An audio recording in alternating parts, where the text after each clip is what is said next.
여러분, 나이가 들수록 내 몸에 어떤 영양제를 챙겨야 할까 하는 고민 한 번쯤은 해보셨을 겁니다. 젊을 때는 대충 먹어도 괜찮았던 음식이 이제는 속에 부담을 주기도 하고 예전처럼 잘 소화되지도 않습니다. 예전보다 조금만 움직여도 쉽게 피곤해지고 기억력도 예전 같지 않다고 느껴지는 순간이 많아집니다. 이럴 때 혹시 내가 부족한 영양소가 있어서 그런 건 아닐까 하고 의문이 들기도 하죠. 실제로 60대 이후에는 몸의 대사 기능이 떨어지고 흡수 능력도 예전 같지 않아서 꼭 필요한 영양소가 부족해지기 쉽습니다. 그렇다고 아무 비타민이나 마트에서 집어오는 것은 오히려 돈 낭비가 될 수 있고 심하면 건강에도 좋지 않은 영향을 줄 수 있습니다. 오늘은 노년에 가장 필요한 비타민과 영양제에 대해 알려드리겠습니다. 여러분이 실제로 챙기면 좋은 영양소는 무엇인지, 그리고 괜히 안 챙겨도 되는 건 무엇인지, 또 어떻게 먹어야 효과적인지 차근차근 알려드릴 겁니다. 여러분이 이 내용을 끝까지 보신다면 이제 약국이나 마트에 가서도 헷갈리지 않고 나에게 꼭 맞는 영양제를 고를 수 있을 것입니다. 돈도 절약되고 건강도 지킬 수 있는 일석이조의 방법이죠. 먼저 왜 노년에 영양제가 꼭 필요한지부터 말씀드리겠습니다. 60대 이후에는 위와 장의 기능이 약해지고 위산이 줄어들면서 영양소 흡수가 떨어집니다. 특히 비타민 B12 같은 영양소는 나이가 들수록 잘 흡수되지 않아 결핍이 오기 쉽습니다. 또 음식 섭취량 자체가 줄어드는 경우가 많습니다. 예전에는 한 끼를 든든하게 먹었는데 지금은 소화가 잘 안 돼서 밥 반 공기만 먹는 분들도 많습니다. 이렇게 섭취량이 줄어드니 자연스럽게 필요한 영양소도 부족해질 수밖에 없는 것이죠. 이런 상황을 오래 방치하면 어떤 일이 생길까요? 우선 뼈가 약해지고 골다공증 위험이 커집니다. 비타민 D와 칼슘이 부족해지면 작은 충격에도 쉽게 골절이 일어날 수 있습니다. 또 면역력이 떨어져서 감기에 잘 걸리거나 상처가 잘 낫지 않는 경험을 하게 됩니다. 기억력이 저하되고 손발이 저리거나 우울감이 심해지는 것도 특정 영양소 부족과 깊은 관련이 있습니다. 즉, 영양소 결핍은 단순히 피곤하다는 느낌으로 그치는 게 아니라 노후 삶의 질 전체를 무너뜨릴 수 있는 큰 문제입니다. 그렇다면 이제부터 구체적으로 노년에 꼭 필요한 비타민과 영양제를 세 가지 큰 축으로 나눠서 말씀드리겠습니다. 첫째, 뼈와 근육을 위한 영양제. 둘째, 뇌와 신경을 위한 영양제. 셋째, 전신 건강과 면역을 위한 영양제. 이렇게 세 가지 축을 이해하고 챙기시면 뭘 먹어야 하지? 라는 고민이 훨씬 줄어들 것입니다. 먼저 뼈와 근육을 위한 필수 영양제입니다. 나이가 들수록 뼈는 약해지고 근육은 줄어듭니다. 특히 여성분들은 폐경 이후 에스트로겐 호르몬이 급격히 감소하면서 골다공증 위험이 높아집니다.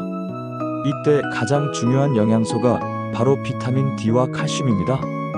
비타민 D는 햇볕을 통해 피부에서 합성되는데 나이가 들면 피부가 이 기능을 잘하지 못합니다. 또 요즘은 자외선 걱정 때문에 햇볕을 피하는 경우가 많아서 비타민 D 결핍이 흔합니다. 실제로 60대 이상 한국인의 70% 이상이 비타민 D 부족 상태라는 연구 결과도 있습니다. 비타민 D는 칼슘이 뼈에 잘 붙도록 돕는 역할을 합니다. 칼슘만 먹고 비타민 D를 챙기지 않으면 칼슘이 뼈로 가지 않고 혈관에 쌓일 수 있습니다. 따라서 반드시 두 가지를 함께 챙기는 것이 중요합니다. 하루 권장량은 비타민 D는 800만 천IU, 칼슘은 1000mg 정도입니다. 단, 칼슘은 음식으로도 많이 섭취할 수 있기 때문에 우유, 멸치, 두부 같은 음식을 자주 드신다면 보충제 양을 조금 줄여도 괜찮습니다. 그렇다면 흔히 하는 실수는 무엇일까요? 어떤 분들은 뼈에 좋다고 칼슘만 하루에 몇 알씩 드십니다. 그런데 비타민 D를 함께 챙기지 않으면 오히려 혈관이 딱딱해져서 심장 건강에 나쁜 영향을 줄 수 있습니다. 또 한 번에 너무 많은 칼슘을 섭취하면 변비나 신장 결석 위험이 높아질 수 있습니다. 그래서 나누어 먹는 것이 좋습니다. 예를 들어 아침에 한 알, 저녁에 한 알로 나누어 드시는 것이 훨씬 흡수율도 좋고 안전합니다. 다음으로 근육을 지키기 위해서는 단백질 보충도 필요합니다. 나이가 들면 근육이 빠르게 줄어들어 근감소증 위험이 높아집니다. 근육이 줄어들면 단순히 몸이 약해지는 게 아니라 혈당 조절도 어려워지고 낙상 위험도 커집니다. 그래서 단백질은 반드시 충분히 섭취해야 합니다. 식사에서 고기, 생선, 계란, 두부 등을 고루 챙기고 부족하다면 단백질 파우더나 보충제를 활용하는 것도 좋습니다. 단, 신장 기능이 약한 분들은 단백질 과다 섭취가 부담이 될 수 있으니 반드시 의사 상담을 병행해야 합니다. 여기까지가 뼈와 근육을 위한 영양제였습니다. 이제 뇌와 신경 건강을 위한 영양제로 넘어가겠습니다. 나이가 들면 기억력이 떨어지고 집중이 잘 안 되고 손발이 저린 경험을 많이 하시죠. 이런 증상과 관련이 깊은 영양소가 바로 비타민 B군, 특히 비타민 B12입니다. 비타민 B12는 신경을 보호하는 역할을 하고 적혈구를 만드는 데 꼭 필요합니다. 부족하면 빈혈이 생기고 기억력이 급격히 떨어지며 손발이 저리고 심하면 치매와 비슷한 증상이 나타날 수 있습니다. 문제는 나이가 들수록 위산이 줄어들면서 비타민 B12 흡수가 잘 안 된다는 겁니다. 그래서 음식으로만 충분히 섭취하기 어렵고 보충제를 활용하는 것이 안전합니다. 비타민 B군은 에너지를 만드는 데도 꼭 필요합니다. 그래서 비타민 B를 챙기면 몸이 덜 피곤하고 활력이 생깁니다. 특히 육류 섭취를 줄이신 분들, 위장 수술을 받으신 분들, 위장약을 오래 드시는 분들은 비타민 B12 결핍 위험이 크니 꼭 보충제를 챙기셔야 합니다. 하루 권장량은 500만 1000mcg 정도이고 보통 알약보다는 살아정약 밑에서 녹이는 약이나 주사로 보충하는 경우도 많습니다. 또 뇌 건강에 도움이 되는 영양소로는 오메가3 지방산이 있습니다. 등푸른 생선에 많은 이 성분은 혈액을 맑게 하고 뇌세포를 보호하며 기억력 유지에도 도움이 됩니다. 실제로 연구에 따르면 꾸준히 오메가3을 섭취한 노인의 경우 치매 발병 위험이 낮아졌다는 결과도 있습니다. 다만 주의할 점은 혈액을 묽게 하는 작용이 있어서 항응고제를 드시는 분들은 반드시 의사와 상의 후 섭취해야 한다는 것입니다. 오메가3는 하루 1000mg 정도가 적당합니다. 여기까지 정리하면 뼈와 근육을 위해 비타민 D, 칼슘, 단백질, 뇌와 신경을 위해 비타민 B군과 오메가3. 벌써만 해도 노년에 꼭 필요한 기본 영양제 그림이 그려지실 겁니다. 하지만 아직 중요한 축 하나가 남았습니다. 바로 면역력과 전신 건강을 위한 영양제입니다. 이 부분은 다음에서 자세히 이어서 말씀드리겠습니다. 이제 마지막 세 번째 축, 전신 건강과 면역력을 위한 영양제에 대해 말씀드리겠습니다. 나이가 들면 면역력이 떨어져서 감기에 잘 걸리고 상처가 잘 아물지 않으며 작은 염증도 오래 가는 경우가 많습니다. 이런 면역력 저하를 막기 위해 가장 중요한 비타민이 바로 비타민 C입니다. 비타민 C는 강력한 항산화 작용을 해서 우리 몸의 세포가 노화되는 속도를 늦추고 면역력을 강화해줍니다. 특히 비타민 C는 수용성이어서 몸에 저장되지 않고 소변으로 배출되기 때문에 매일 꾸준히 섭취해야 합니다. 하루 권장량은 10만 500mg 정도면 충분합니다. 하지만 흡연자나 만성 질환이 있는 분은 더 많이 필요할 수 있습니다. 비타민 C를 챙길 때 흔히 하는 실수는 한 번에 1000mg 이상을 몰아서 먹는 것입니다. 이렇게 하면 오히려 위에 부담이 되고 설사나 복통 같은 부작용이 생길 수 있습니다. 따라서 250mg씩 나누어 먹는 것이 훨씬 흡수율도 좋고 안전합니다. 또 오렌지나 키위, 파프리카 같은 신선한 과일과 채소에서 얻는 것도 아주 좋은 방법입니다. 또 면역력에 도움이 되는 중요한 영양소로 아연을 빼놓을 수 없습니다. 아연은 상처 회복과 면역세포 기능에 꼭 필요합니다. 나이가 들면서 아연이 부족해지면 입맛이 떨어지고 상처가 잘 아물지 않으며 감기에 잘 걸리게 됩니다. 특히 남성분들은 전립선 건강과도 관련이 있어서 더욱 중요합니다. 아연은 굴, 소고기, 견과류에 많이 들어있지만 음식으로 충분히 섭취하기 어려운 경우가 많아 보충제를 권장하기도 합니다. 다만 아연은 하루 40mg 이상을 넘기면 오히려 구리 결핍 같은 부작용이 생길 수 있으니 보통 하루 1020mg 정도로 적당히 섭취하는 것이 좋습니다. 여기에 더해 항산화 비타민인 비타민 E도 도움이 됩니다.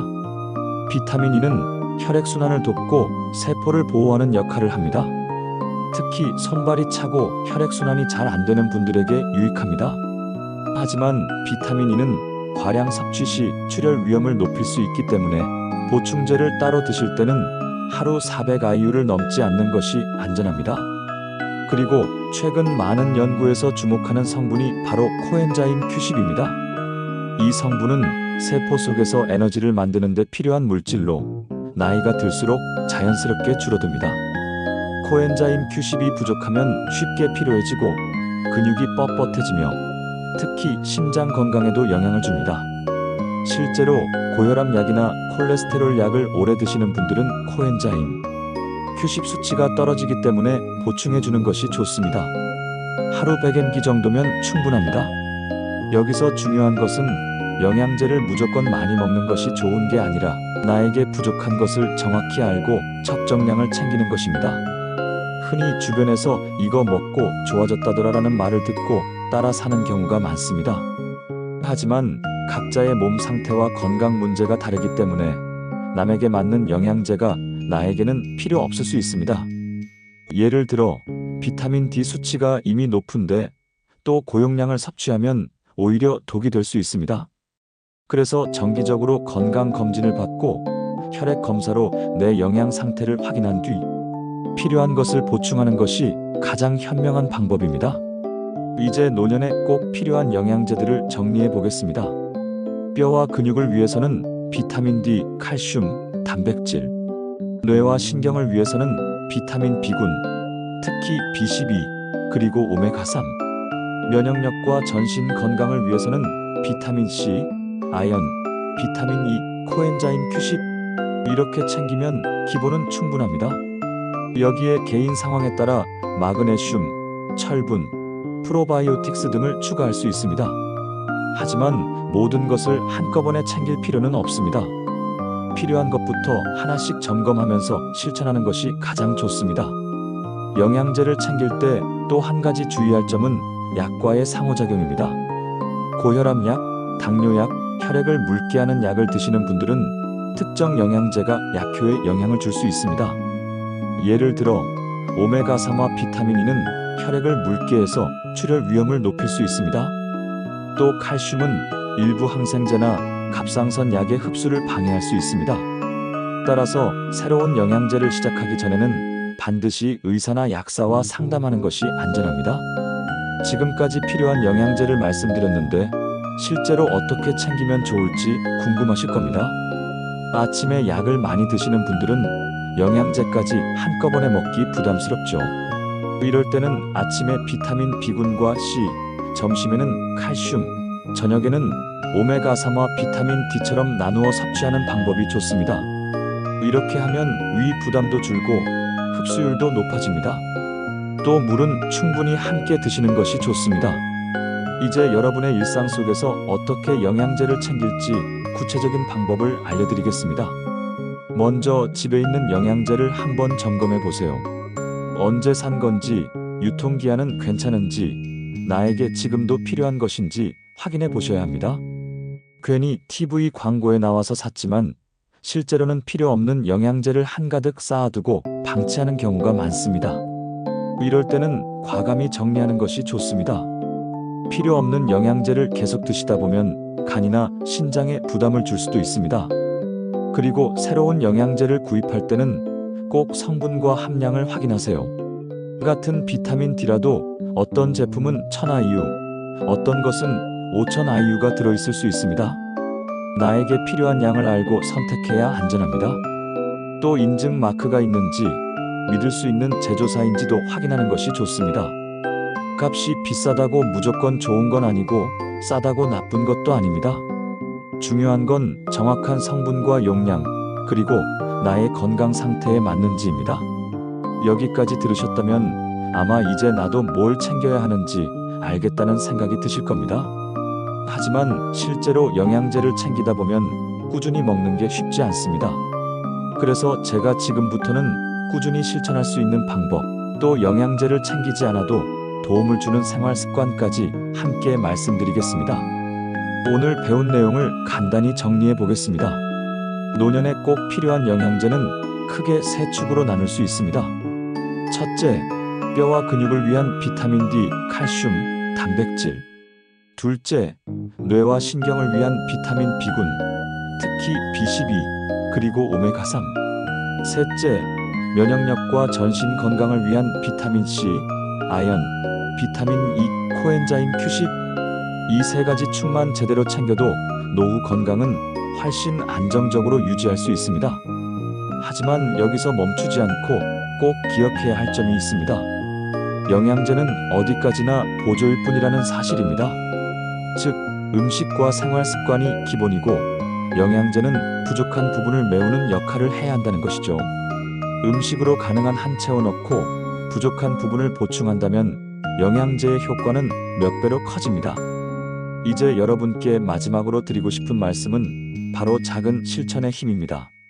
하루아침에 10가지 영양제를 다 챙기고 식단을 완벽하게 바꾸고 매일 운동을 2시간씩 하는 건 불가능합니다. 그러나 매일 아침 햇볕을 10분만 쬐고 물 한 잔을 더 마시고 필요한 영양제를 하나라도 꾸준히 챙기는 것. 이런 작은 습관이 쌓이면 어느새 여러분의 몸은 훨씬 건강해지고 삶은 한결 가벼워질 것입니다. 혹시 지금 몸이 무겁고 기억력이 예전 같지 않고 쉽게 피곤하다면 내 몸에 꼭 필요한 영양소가 부족한 건 아닐까? 생각해 보시길 권합니다. 단순히 나이 탓으로 돌리기보다는 오늘 말씀드린 방법을 실천해 보세요. 아마 몇 달 뒤에는 내가 다시 젊어진 것 같다는 기분을 느끼실 수 있을 겁니다. 이제 결론으로 가보겠습니다. 첫째, 필요한 영양제는 꼭 챙기되 남들 말만 듣고 무작정 사지 말고 나의 상태를 확인한 뒤 선택하세요. 둘째, 음식과 생활 습관이 기본이라는 점을 잊지 마세요. 셋째, 꾸준히 실천하는 것이 가장 큰 비결입니다. 여러분도 오늘부터 하나씩 실천해 보시길 바랍니다. 처음에는 작게 시작해도 괜찮습니다. 매일 비타민 D 한 알, 오메가3 한 알, 물 한 잔이면 충분합니다. 그 작은 변화가 1년, 5년, 10년 뒤에는 엄청난 차이를 만들게 될 것입니다. 여러분의 건강은 누구도 대신 지켜주지 않습니다. 바로 여러분 스스로가 지켜야 합니다. 오늘 이 영상을 통해 내 몸을 위해 무엇을 해야 할지 분명히 아셨을 겁니다. 이제는 행동만 남았습니다. 여러분이 이 방법을 실천하시면 노년에도 활기차고 건강한 삶을 누리실 수 있을 겁니다. 가족과 함께 웃으며 시간을 보내고 하고 싶은 일을 자유롭게 즐길 수 있는 건강한 노후, 바로 여러분이 만들어 가실 수 있습니다. 오늘도 함께 해주셔서 감사합니다. 이 영상이 도움이 되셨다면 구독과 좋아요 눌러주시고 주변 분들에게도 공유해주세요. 여러분의 작은 클릭과 공유가 다른 분들의 건강을 지키는데 큰 힘이 됩니다. 앞으로도 제가 여러분의 건강한 삶을 위해 유익한 정보를 계속 전해드리겠습니다. 언제나 여러분의 건강을 응원합니다. 영양제를 준비했는데 며칠만 먹고 서랍 속에 넣어둔 채 잊어버린 경험 다들 있으실 겁니다. 꾸준히 먹는 것이 가장 중요하다고 해도 실제 생활에서는 그게 쉽지 않습니다. 그래서 첫 번째로 드릴 팁은 습관화입니다. 영양제를 챙기는 것을 다른 일상 루틴과 연결해 보세요. 예를 들어 아침에 세수하고 양치한 뒤 바로 영양제를 챙긴다든지 저녁 식사 후 차를 마시는 시간에 함께 먹는다든지 이렇게 특정 행동과 함께 영양제를 두면 잊어버릴 확률이 줄어듭니다. 또 약통이나 캡슐 케이스를 요일별로 나누어 놓으면 한눈에 확인하기 쉬워서 빠뜨리지 않고 챙길 수 있습니다. 두 번째로는 너무 많은 종류를 한 번에 시작하지 말라는 것입니다. 처음부터 78가지 영양제를 챙기다 보면 금방 지쳐서 포기하게 됩니다. 꼭 필요한 것, 예를 들어 비타민 D와 칼슘, 비타민 B12처럼 기본부터 시작하세요. 이 세 가지를 꾸준히 챙기면서 익숙해지면 그 다음에 오메가3나 비타민 C를 추가하는 식으로 하나씩 늘려가면 훨씬 수월합니다. 세 번째는 식습관으로 보완하기입니다. 아무리 영양제를 챙겨도 기본은 음식입니다. 특히 영양제에만 의존하면 음식에서 얻을 수 있는 다양한 미량 영양소를 놓칠 수 있습니다. 예를 들어 비타민C는 과일과 채소에서 섭취하는 것이 가장 좋고, 아연은 굴이나 소고기에서, 칼슘은 멸치와 두부에서 얻을 수 있습니다. 이렇게 음식을 통해 먼저 채우고 부족한 부분만 보충하는 것이 가장 이상적입니다. 실제로 WHO에서도 영양제보다는 균형 잡힌 식단이 기본이 되어야 한다고 강조합니다. 또 하나 중요한 것은 수분 섭취입니다. 나이가 들수록 갈증을 잘 못 느끼고 물을 적게 마시는 경우가 많습니다. 그러나 충분한 수분은 영양소가 몸에서 잘 활용되도록 돕는데 꼭 필요합니다. 특히 비타민C나 비타민 B군처럼 수용성 비타민은 소변으로 배출되기 때문에 물을 충분히 마셔야 효과가 제대로 나타납니다. 하루에 68잔 정도는 꼭 챙기세요. 지금까지는 영양제를 잘 챙기는 방법을 말씀드렸습니다. 이제는 영양제를 먹지 않더라도 우리 몸을 젊고 건강하게 지켜주는 생활 습관에 대해 이야기해 보겠습니다. 왜냐하면 영양제만 먹고 생활은 그대로라면 효과가 절반밖에 나지 않기 때문입니다. 첫째, 햇볕을 쬐는 습관입니다. 앞서 말씀드린 비타민 D는 햇볕에서 합성되는데 실제로 하루 2030분 정도 팔이나 얼굴에 햇볕을 쬐어주는 것만으로도 상당 부분 보충할 수 있습니다. 특히 오전 10시 이전이나 오후 4시 이후에 부드러운 햇빛을 활용하는 것이 좋습니다. 자외선이 강한 한낮은 피하시되 아예 햇볕을 차단하면 비타민 D가 부족해질 수 있으니 적절한 노출이 필요합니다. 둘째, 규칙적인 운동입니다. 근육과 뼈 건강은 아무리 좋은 영양제를 먹어도 운동 없이는 유지되지 않습니다. 하루에 30분 정도 가볍게 걷거나 계단 오르기, 가벼운 근력 운동을 하는 것만으로도 영양제 효과를 배로 높일 수 있습니다. 특히 근육 운동은 칼슘이 뼈에 잘 붙도록 돕고 혈액순환도 개선시킵니다. 또 운동을 하면 식욕이 개선되고 수면의 질도 좋아져서 영양소 활용에도 도움이 됩니다. 셋째, 충분한 수면입니다. 수면 중에는 세포가 회복되고 호르몬이 분비되는데 이 과정에서 영양소가 제대로 쓰입니다. 만약 잠을 제대로 못 자면 아무리 좋은 영양제를 먹어도 흡수와 활용이 떨어집니다. 규칙적인 수면 습관을 지켜서 7시간 전후의 숙면을 취하는 것이 중요합니다. 넷째, 긍정적인 마음가짐입니다. 연구에 따르면 긍정적인 사고를 가진 사람이 그렇지 않은 사람보다 면역력이 더 높고 회복도 빠릅니다. 매일 아침 감사한 일을 3가지씩 적는 습관이나 좋아하는 음악을 듣는 것만으로도 마음이 안정되고 이는 곧 면역력 향상으로 이어집니다. 실제로 정신적 안정은 영양소 활용에도 간접적인 도움을 줍니다. 여러분도 지금 집에 있는 영양제를 다시 한번 점검해 보세요. 혹시 필요 없는 것은 없는지, 정말 챙겨야 할 것은 빠져 있지 않은지 확인하는 것만으로도 건강관리가 훨씬 쉬워질 수 있습니다. 지금부터라도 차근차근 시작하시면 늦지 않습니다.